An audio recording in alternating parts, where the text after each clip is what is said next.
Hola, bienvenido a mi canal. Esta es la recopilación de la semana. Disfrutar.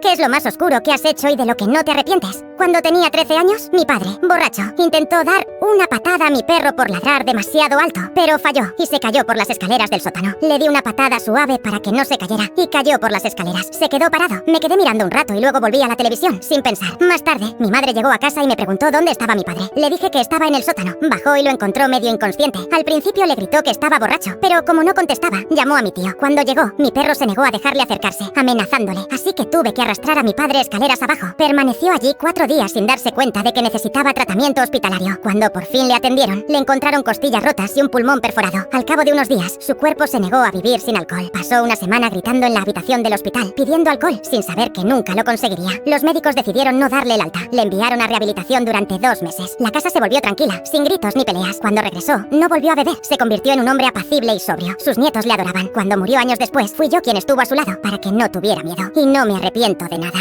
¿Cuándo dijiste que ese no era mi nombre? Cuando tenía 9 años, mi padre me llevaba todos los viernes a por nuestra pizza. Era nuestra tradición, siempre una pizza de pepperoni con extra de queso. Ese día la pizzería estaba abarrotada y un empleado, al que nunca había visto antes, llamó para pedir Bob. Nadie reaccionó. Repitió la llamada, cada vez más alto y molesto. Mi padre se levantó para recoger el pedido, pero corrigió al empleado diciéndole que se llamaba Dave, no Bob. El empleado miró el recibo e insistió en que ponía Bob. Mi padre mantuvo la calma, pero pude ver cómo se le tensaba la mandíbula. El dependiente entregó el pedido, insistiendo burlonamente en el nombre, y mi padre abrió la caja. No era lo que había pedido. No era una pizza de pepperoni, sino una simple pizza de queso. El empleado respondió que quizá Bob tenía problemas de memoria. Otro cliente, al oír esto, comprobó su pedido y le susurró algo a su mujer. Mi padre pide hablar con el encargado. La encargada revisó los libros de pedidos y volvió con expresión severa. Le explicó que ese empleado estaba cambiando deliberadamente nombres y pedidos para quedarse con las pizzas originales. Fue despedido inmediatamente. Mientras nos íbamos con nuestro pedido correcto, mi padre me apretó el hombro y me dijo que siempre corrigiera a la gente cuando se equivocan con tu nombre. A veces un nombre es más que eso. El acosador de mi hija se casó con nuestra familia. Mi hija tenía 15 años cuando empezó el acoso. Ella y sus amigos se burlaban de su cuerpo, de su nariz, de todo. Mi hija desarrolló un desorden alimenticio, se moría de hambre y hacía demasiado ejercicio. Perdió peso rápidamente, pero el acoso continuó, sin piedad. Su estado mental se deterioró hasta el punto de tener que ser hospitalizada. Tras meses de lucha, finalmente conseguí que se castigara a esas chicas. Cuando mi hija terminó la secundaria, pensé que ella por fin había quedado atrás, pero años más tarde, cuando mi hija terminaba la universidad, mi hijo empezó a salir con ella, la misma persona que casi había destruido a su hermana. Mi hija estaba destrozada. La veía llorar cada noche, sin entender cómo su propio hermano podía elegir a quien le había infligido tanto dolor. Yo mantenía la calma, pero era una batalla interna constante. Mi hijo se casó con ella. Yo la toleraba, pero siempre mantenía las distancias. Una noche organicé una salida de chicas sin ella. Una de mis nueras me dio las gracias por el descanso, y ella no tardó en enterarse de que la había excluido. Me preguntó por qué, y le expliqué que su comportamiento en el pasado había destruido a mi hija. Le dije que tenía suerte de que aún la tolerara. Se fue llorando. Lloró, pero nunca podré perdonarle lo que hizo.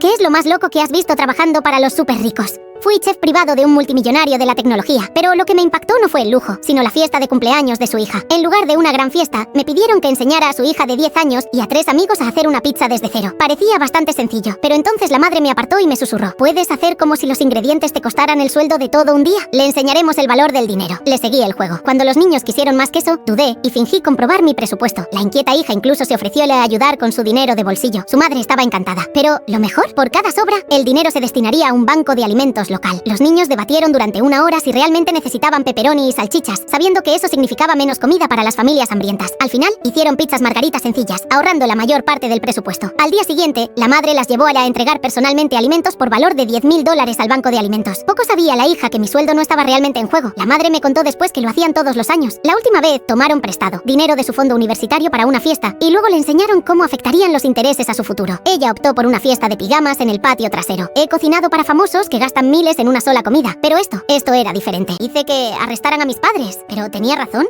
Mis padres sacaron tarjetas de crédito y préstamos a mi nombre. Al principio, pagaban las facturas, así que no sospeché nada. Pero cuando empezaron a caer en mora, no lo vi venir. Ni siquiera tenía acceso al buzón. Descubrí la verdad cuando quise alquilar un piso después de mi 3er año de universidad. Cuando hice una comprobación de crédito, todo se vino abajo. Mis padres entraron en pánico y me prohibieron mudarme, diciendo que pagar un alquiler era una estupidez. Pero cuando por fin comprobé mi informe crediticio, casi me desmayo. Tenía una deuda de $60.000 por su culpa. Me enfrenté a ellos y les exigí que lo devolvieran todo inmediatamente. Su respuesta: no tenemos dinero y no puede obligarnos a cambiar nuestras normas. No solo habían arruinado mi futuro financiero, sino que seguían queriendo controlarme. Les pregunté cómo iba a comprarme un coche, alquilar un piso o incluso conseguir un trabajo con un crédito tan malo. Se limitaron a encogerse de hombros, como si no fuera su problema. Llamé a mi tía, que me acogió, y me contó historias de niños cuyos padres les habían destrozado la vida financieramente. Muchos no reaccionaron y dejaron que pasara. Fue entonces cuando me di cuenta de lo que tenía que hacer. Fui a la policía y presenté una denuncia. Mis padres fueron detenidos y procesados por lo que me habían hecho. ¿Alguna vez has hecho algo que te hiciera preguntarte si eras un sociópata?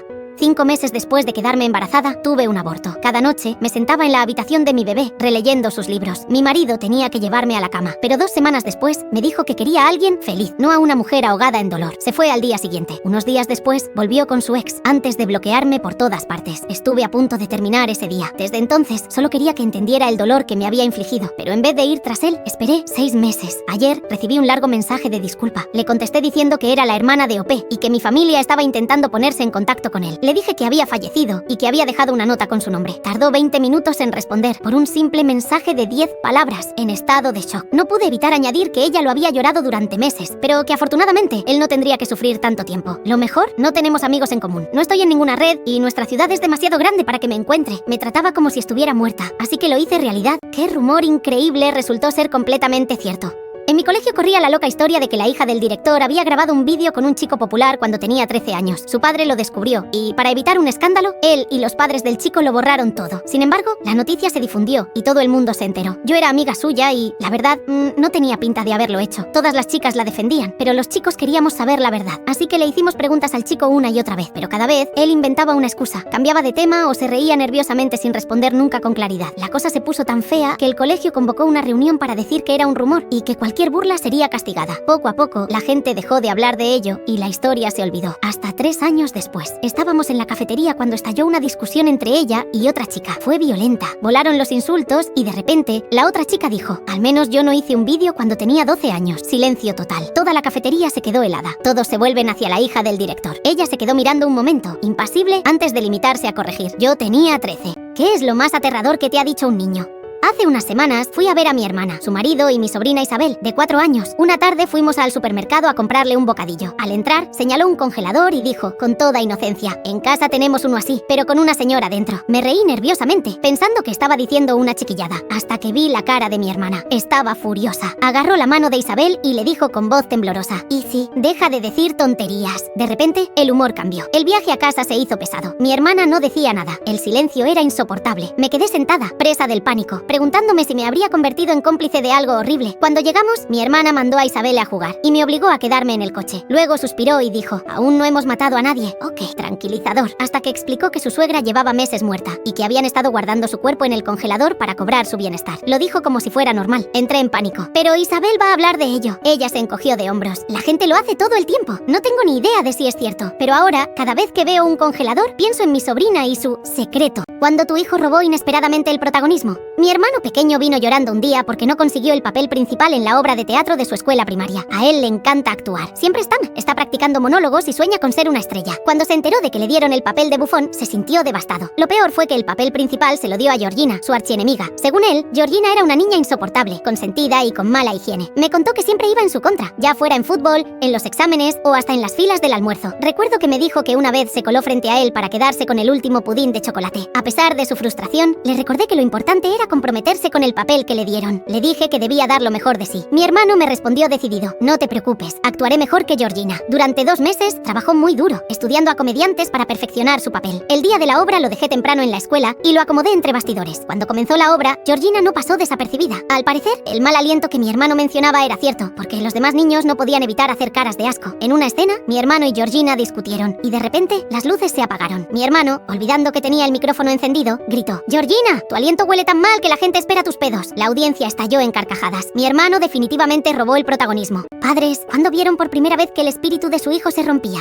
Hoy, durante nuestra comida habitual de los domingos, algo sucedió que cambió todo en solo 5 minutos. Mi hija Emma, de 9 años, lleva 2 meses aprendiendo mandarín en línea. Practica todos los días después de hacer su tarea. Nunca la había visto tan emocionada por algo. Cuando casi terminábamos de comer, me miró con los ojos brillantes y me dijo: mamá, ¿puedo mostrarle a Nana lo que aprendí? Sonreí y asentí. Se levantó, se alisó su vestido favorito de panda y comenzó empezó a hablar mandarín. Su pronunciación no era perfecta, pero estaba esforzándose muchísimo. Y entonces ocurrió. Mi suegra y mi cuñada Sara empezaron a reír. No eran risas pequeñas, se reían abiertamente, haciendo ruidos imitando el mandarín y replicando cada palabra. Vi la cara de mi niña desmoronarse. Se sentó sin decir nada y se quedó mirando su plato. Perdí los nervios y grité: si no pueden respetar su proceso de aprendizaje, se van ahora. Sara puso los ojos en blanco y respondió: es que es tan dramática. Ella necesita aprender a tomar una broma. El mundo real no va a consentirla. Mi esposo me susurró: cariño, solo están bromeando, siéntate. Se fueron murmurando sobre lo sensible que soy. Más tarde encontré el libro de mandarín de Emma en la basura. Cuando le pregunté sobre su próxima lección, simplemente me dijo: no soy buena para los idiomas de todos modos, mamá.